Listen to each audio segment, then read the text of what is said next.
Ciao ragazzi, qui è Asiaxi. Benvenuti nel nono episodio della Paccarriera, la carriera dove il mercato è deciso dai pacchetti dell'Ultimate Team. Nell'ultimo episodio ci eravamo lasciati con questa situazione di classifica. Siamo sesti a 20 punti e davanti a noi ci sono le migliori squadre del campionato, tranne il Sassuolo che è clamorosamente secondo e sta contendendo lo scudetto alla Juventus. Non puntiamo ovviamente a qualificarci in Europa al primo anno, per cui a noi va bene così, soprattutto perché la zona rossa è già lontana 11 punti e un piazzamento a metà classifica sarebbe un buonissimo risultato. A novembre dobbiamo giocare contro Como e Lazio. Entrambe le partite le vedremo con un riassunto ampio, mentre dicembre si apre con la sfida di Coppa Italia col Mantova, seguita poi dalle partite di campionato contro Hellas, Sassuolo, Cagliari e Roma. Credo che faremo un riassunto veloce delle prime due e vedremo meglio le altre, ad esclusione della Roma, che ci lasceremo per il prossimo episodio. E quindi arriva il momento della partita contro il Como. Como che ha più o meno sempre la stessa squadra e dai valori possiamo dire che sono più o meno al nostro livello e quindi sarebbe doveroso vincere. Il loro gioco sulle ali ultimamente fatica e nonostante Dossena faccia il possibile in difesa, nelle ultime 5 partite non è arrivata a nessuna vittoria e per questo motivo ora occupano la 14ª posizione in classifica. La formazione iniziale scelta per questa partita vede solo 3 novità nell'11 iniziale. Ferrari torna titolare al centro della difesa, Yepes agirà davanti ai difensori per permettere a Lopez di tirare il fiato, mentre Stanis prenderà il posto di Teia leggermente affaticato. Penso proprio che sia una formazione in grado di affrontare un Como in difficoltà.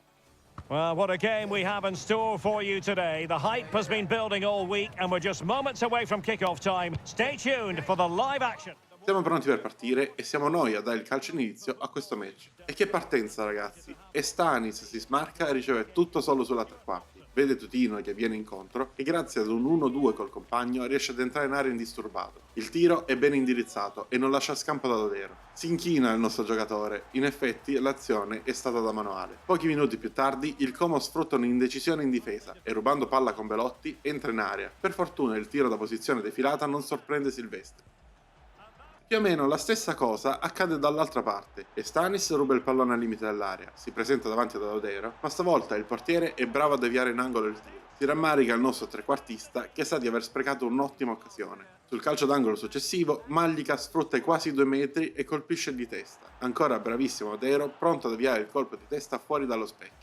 Siamo alla fine del primo tempo e un altro calcio d'angolo trova Mallica. Stavolta il colpo di testa è impreciso ed esce sopra la traversa. Andiamo quindi a riposo sul risultato di 1-0. Dobbiamo chiuderla perché non si sa mai cosa possa accadere. Ed infatti nel secondo tempo una punizione battuta da centrocampo trova una sponda che favorisce il tiro al volo di Moreno. Silvestri riesce a metterci una mano, ma il pallone rimane lì e lo spagnolo deve solo spingerla in porta. Ora il punteggio è in parità e la partita è bloccata. Si vede solo questo cross che viene messo in angolo a pochi minuti dall'affischio finale. Lopez sa che deve metterla sulla testa di Mallica ed in effetti ci riesce. Ancora uno stacco portentoso del centrale che stavolta, finalmente, riesce a segnare riportandoci in vantaggio alla fine della partita. È stato pericoloso tutto il tempo, questo è un gol strameritato ed anche importantissimo perché probabilmente varrà 3 punti. Ed è effettivamente così. Il Como prova un'ultima azione, ma riusciamo a spazzare e l'arbitro manda tutti sotto la doccia. Penso che alla fine sia una vittoria meritata. Escluso quel tiro che ha portato al gol del Como, non ci sono stati altri veri pericoli per Silvestri. Ed a proposito di Silvestri, come vediamo dal tweet, anche in questa stagione il suo nome è in cima alla classifica dei clean sheet. In 13 partite sono infatti ben 8 le porte inviolate. Quando subiamo gol ne subiamo un botto, ma la maggior parte delle volte riusciamo a mantenere la porta inviolata e alla lunga questo aiuta davvero tanto. La settimana successiva siamo ospiti dalla Lazio, che ha cambiato soprattutto in porta e sulle fasce di difesa. Davanti presentano un attacco di velocisti e dribblatori. Non sarà facile per i nostri difensori riuscire a tenerli a bada, visto che la velocità non è un nostro punto di forza. Difesa compatta che si affida a Romagnoli e tiki-taka in fase di possesso sono le caratteristiche dei nostri avversari, che è vero che sono in difficoltà, ma la qualità complessiva della rosa rimane maggiore della nostra, per cui servirà a fare un miracolo in trasferta. Proviamo ad affidarci ai titolari per questa partita. Sono stato indeciso fino all'ultimo se far giocare Ngoe al centro della difesa per avere un uomo veloce che possa contrastare gli inserimenti. Poi ho pensato che un solo uomo non avrebbe fatto la differenza e mi sono affidato quindi all'esperienza dei titolari anche in questo reparto.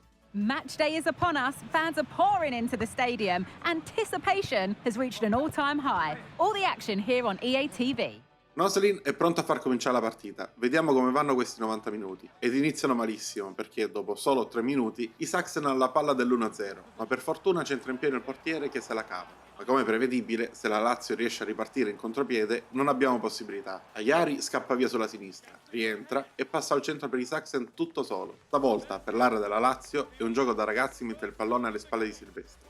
20 minuti più tardi, semplicemente si invertono i ruoli. I Sachsen scappa via, penetra in area ed appoggia al centro per Ajari, tutto solo, che deve solo spingere in rete per il gol del 2-0, che mette già al sicuro la Lazio alla fine del primo tempo, che per fortuna arriva a salvarci da un altro pericolo. Non ci hanno mai visti tirare, al momento siamo in balia del loro pressing e dei contropiedi velocissimi che portano una volta recuperata palla. 2 minuti dentro il secondo tempo e Ajari sfiora il gol del KO definitivo. Per fortuna la palla sfiora il palo ed esce, e a pochi minuti dopo Noslin riesce a penetrare in area e a tirare quasi indisturbato. Ancora una volta il pallone sfiora il palo alla sinistra di Silvestri, ma non entra. Siamo in balia della Lazio. I Sachsen con un tacco perfettamente eseguito libera Noslin, che dal limite prova il tiro a giro. Stavolta Silvestri deve sporcarsi i guantoni, ma rimaniamo sotto di sole 2 reti. A 20 dalla fine un altro tacco perfettamente calibrato, stavolta di Guendouzi, libera i Sachsen davanti a Silvestri. L'uscita a valanga del nostro portiere è efficace e il tiro viene parato e poi allontanato. Finisce questa tortura incredibile, l'arbitro fischia ed alla fine l'unica cosa di cui possiamo essere felici è di aver evitato un'imbarcata, grazie a Silvestri ed a un poco di fortuna. Ora dovremmo vedere la partita contro il Sassuolo, ma prima vediamo come sono andate le 2 giocate offline. Dopo essere passati clamorosamente in svantaggio contro il Mantova, abbiamo riagguantato il pareggio con questo colpo di testa di Ngoi. Poi siamo passati in vantaggio con questo rigore potente di Lopez, che ha poi chiuso la partita nuovamente su rigore, stavolta tirato piano e preciso alla sinistra del portiere. Contro l'Hellas Verona, invece, l'eroe di giornata è stato Teglia, che ha prima battuto il portiere con un tiro potentissimo dal centro dell'area, e poi si è avventato su una deviazione dopo un angolo per chiudere la partita con questo tiro sul quale il portiere non è esente da colpe.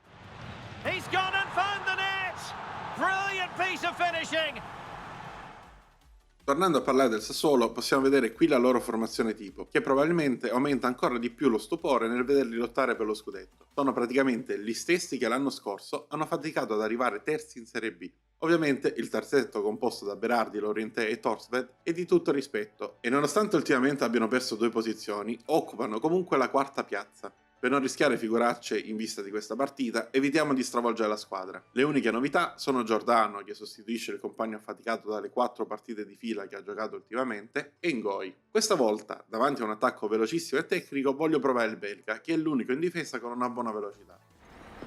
Two sides ready to give it their all in what promises to be 90 minutes. Telecamere che indugiano su Berardi, autore di 3 reti nelle ultime 3 partite. Dobbiamo stare attenti soprattutto a lui. Mulattieri dal calcio inizio. Proviamo a portare a casa altri 3 punti. Ci rendiamo subito pericolosi. Tutino pesca Teglia, che sposta il pallone sul destro e prova a giro, ma il portiere è attento e riesce a deviare in corner. Calcio d'angolo battuto da Lopez e al centro dell'area c'è sempre lui, Mallica, salto imperioso ed incornata che batte il portiere dei neroverdi, che è stato di forma eccezionale per il nostro centrale. Prova a reagire il Sassuolo, che si presenta in area con Berardi. Il tiro a giro viene però rimpallato da Silvestri in uscita disperata. Non dobbiamo concedere queste azioni. Ci proviamo in contropiede con Totino, che allarga verso Soriano. Lo spagnolo rientra e serve nuovamente al centro l'attaccante, che si gira e prova il tiro, ben parato dal portiere. Nuovo contropiede sul finale della prima frazione. Teglia serve Tutino che scattava al centro. Controllo e tiro potentissimo che non lascia nessuno scampo all'estremo difensore. Siamo avanti di 2, è tempo ora di gestire. L'arbitro fischia la fine del primo tempo e le telecamere inquadrano giustamente Tutino. 2 tiri ed un gol non sono per niente male. Secondo tempo si apre con un'occasione per il Sassuolo, ma Silvestri è attento e ci mette il guantone.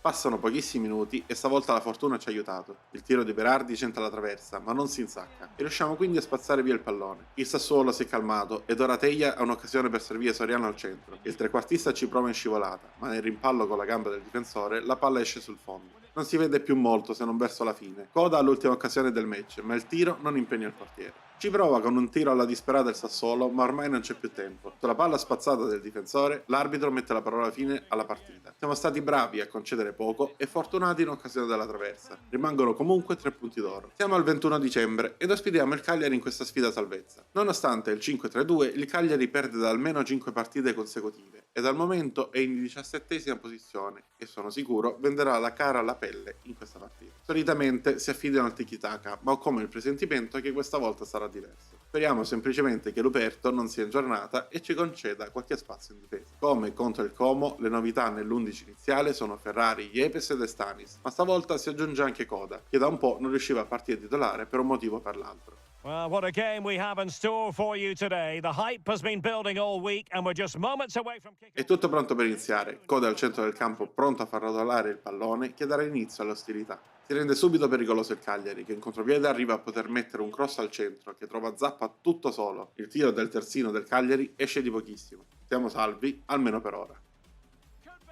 Ma è ancora il Cagliari a rendersi pericoloso, sempre il contropiede. Stavolta la Padula penetra in area, ma invece che tirare serve il compagno lasciato solo al centro. Per nostra fortuna arriva un errore clamoroso che lascia in bilico la partita. Come possiamo vedere era ancora il Cagliari in possesso palla, ma per fortuna l'arbitro ha deciso che non c'era più tempo e ha mandato a riposo le due squadre. Dopo solo 5 minuti dall'inizio della ripresa, il Cagliari è di nuovo arrivato in pensieri Silvestri, che si è dovuto allungare alla sua sinistra per salvare il risultato. E l'ha dovuto rifare anche 20 minuti dopo, sul tiro da fuori di La Padula, che lo ha quasi sorpreso con la sua traiettoria a foglia morta. La prima vera occasione per noi arriva al minuto 81, quando De Paoli crossa al centro per Totino. Il colpo di testa del capitano però non è ben indirizzato e si spegne sul fondo. Dopo 2 minuti abbondanti di recupero finisce la partita, una partita che il Cagliari avrebbe meritato di vincere, ma che alla fine si conclude a reti bianche, con le squadre che portano a casa un punto a testa. Dopo praticamente un mese di partite questa è la nostra situazione. Abbiamo raggiunto gli ottavi di Coppa Italia, mentre in campionato abbiamo perso 2 posizioni, nonostante i 10 punti guadagnati nelle ultime partite. Crollo verticale del Sassuolo che adesso è solamente ad un punto di distanza, mentre davanti guida la classifica il Milan che viene inseguito da Roma, Juventus, anche lei crollata ultimamente, e Inter in netta ripresa. Ma per oggi è tutto, spero che il video vi sia piaciuto, se così fosse lasciate like ed iscrivetevi per tanti nuovi contenuti, noi ci vediamo al prossimo video.